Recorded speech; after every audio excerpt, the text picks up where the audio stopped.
jailbreak news update. So we've got a few topics to dive into here. It looks like the 12.50 and possibly 12.52 jailbreak for the PS4 is right around the corner. So of course, I covered previously that we got the little teaser initially from Chameleon that Sistro was working on an implementation. So the exploit has been given out to a few testers, and of course Zeko being one of them, where we can see a screenshot here showing 12.52 running the latest Gold Hen, the test build for 2.4 B18.7. We'll have to see if we actually get this new release of Gold Hen along with the exploit when it comes out. Now this video from Zeko shows the exploit in action, so don't worry about the image there, that's just to block out some of the private console information. But you can see that the version of the Blu-ray exploit that's loaded shows up as Lapse Bird. So it looks like they're using the Blue Play menu.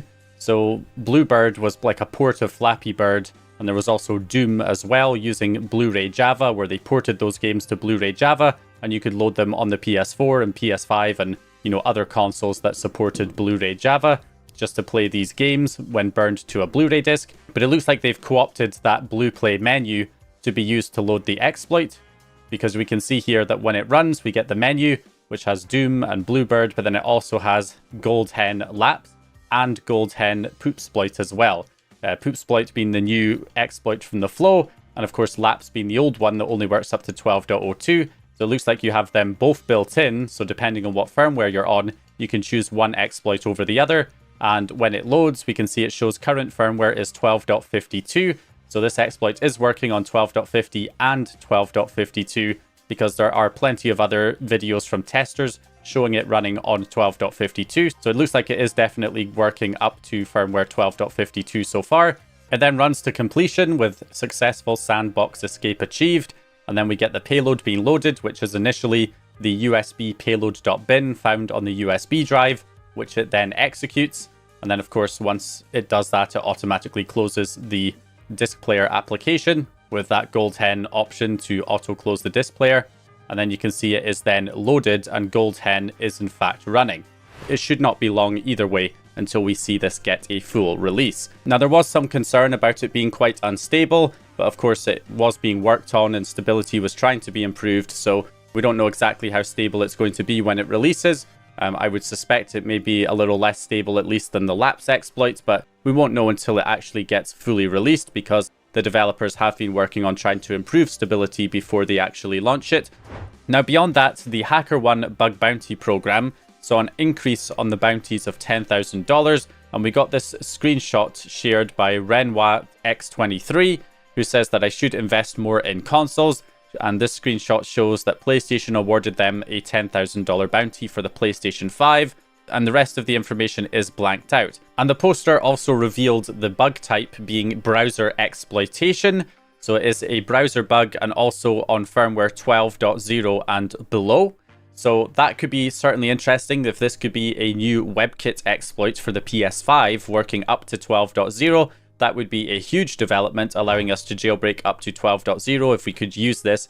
You know, once it comes out, of course, this was reported via the HackerOne bug bounty program, which means it may not necessarily get disclosed until months later. So if this does come out, it would be a pretty big deal, because one of the problems getting the new kernel exploit working is that we don't have any Userland exploits that can really be used to trigger it, since we have the increment fcount issue that prevents certain Userland exploits like the Lua exploit and the YARP exploit and YouTube jailbreak and all of those things from being able to trigger the new kernel exploit from the flow. And because of that, we're kind of limited to the Blu-ray exploit and the WebKit exploit to be able to load this. And this being a browser-based exploit could potentially allow it to be used to chain it with the flow's kernel exploit, and then we'd be able to jailbreak all the way up to 12.00 on the PS5 using a web browser, just with the web browser like the good old days. So that would be fantastic if this gets disclosed. We just have to keep our fingers crossed and hope that this developer does actually request disclosure on this report and isn't going to be one of those people that just leaves it private. So beyond that, there's a few other developments. EchoStretch is now working once again on porting Kstuff to higher firmwares. So he said here to all my supporters and friends, it's time to get back to work and try to solve this. I went ahead and updated for faster testing. I can't promise anything, but let's aim to get Kstuff running on 10.0x. So 10.0 and 10.01 This is one of the things that was holding EchoStretch back, was that he didn't have a console to test on, so he was relying on others to test it for him. Whereas now he's actually updated his own console to 10.0 so he can work on it directly. So we might see some faster progress here on getting Kstuff ported to 10.0 and 10.01 firmwares. Also, last week we got an update to Kstuff, the official release, now adding 9.05 support. So yeah, 9.05 was one of those obscure firmwares that was not initially supported, despite the main release for 9.xx saying 3.0 through to 9.60 was supported. 9.05 was one of those particular firmwares that was not supported, but it has now been added. So if you were on 9.05 trying to use Kstuff and it wasn't working previously, well, it looks like you should be able to get it working now, as it has now got support. Now we also have some updates to the Userland exploits. We have the Y2 Jailbreak Auto Loader, which now in the latest version changes the icon of the YouTube application to this Y2JB Autoloader icon.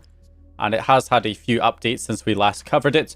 One of the more significant ones here is that it now supports different configs for multiple YouTube applications, which means you can have like the European version of YouTube and the US version installed at the same time, and then you can have it load a different payload for each of the application versions. So when you launch the European version, you could have it, load the Kstuff payload, and then when you load the US version, you could have it load the ETA hen payload. So you can have different payloads auto-loaded depending on which version of the application you launch.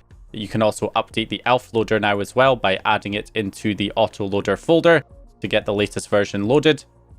So that's one thing. We also have the yet another RenPy PlayStation exploit. YARP has been updated to version 3.2.1, and this version also includes an autoloader, although I have to admit, whenever I try and use it, it does seem to just crash the game. Not sure if I'm the one doing something wrong there or if it's an issue with the exploit itself, but I can still send the payloads normally to get the jailbreak running on the PS4 with this exploit, and also it now supports the PS5 fully as well, so that you can get the jailbreak up and running on the PS5 using the game A Year of Spring's PS4 or Arcade Spirits The New Challengers.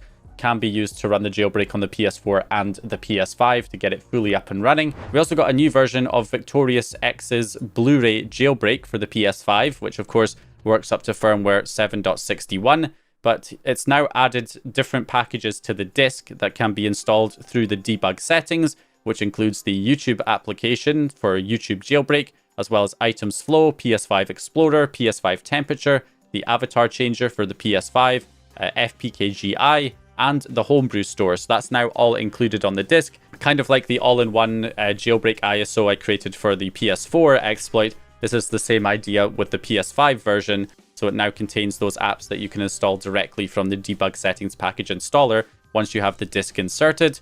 So that is pretty handy, especially since the YouTube application's included. So if you wanted to switch from using the Blu-ray exploit to the YouTube jailbreak, maybe before updating to a higher firmware, for instance, to access more games, or if you just want to switch to the YouTube jailbreak because it's quicker to load without having to insert a disk, you can use the Blu-ray jailbreak to get that exploit set up by installing the application for it. And then of course you can install the YouTube jailbreak autoloader here from this project and then switch over to the YouTube jailbreak instead of the Blu-ray exploit if you wanted to.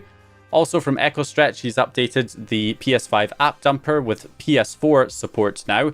So not only can you dump PS5 applications, but you can also dump PS4 applications on the PS5 now too, although the backport option is strictly for PS5 apps currently, so that will not auto backport PS4 games, but it will backport PS5 games. But you can still at least dump your PS4 games, so it now works with both PS5 apps and PS4 apps, which is great. And finally, we also have a bunch of new PS5 game dumps that have been released recently. We have Overdark, a Do Not Open story. We've got Bleak Faith Forsaken, The Lord of the Rings Gollum, Outcast A New Beginning, God of War Ragnarok is finally available in its native PS5 form, so that is now available as well. Shin Megami Tensei 5 Vengeance, and also Grand Blue Fantasy Relink is also available. So that's a bunch of new PS5 game backups that are now available. So anyway, that's going to do it for this video. Just a quick update on some of the changes over the past few days. Hope you guys enjoyed this one or found the information useful. If you did, please leave a like and subscribe. And as always, I'll hopefully see you guys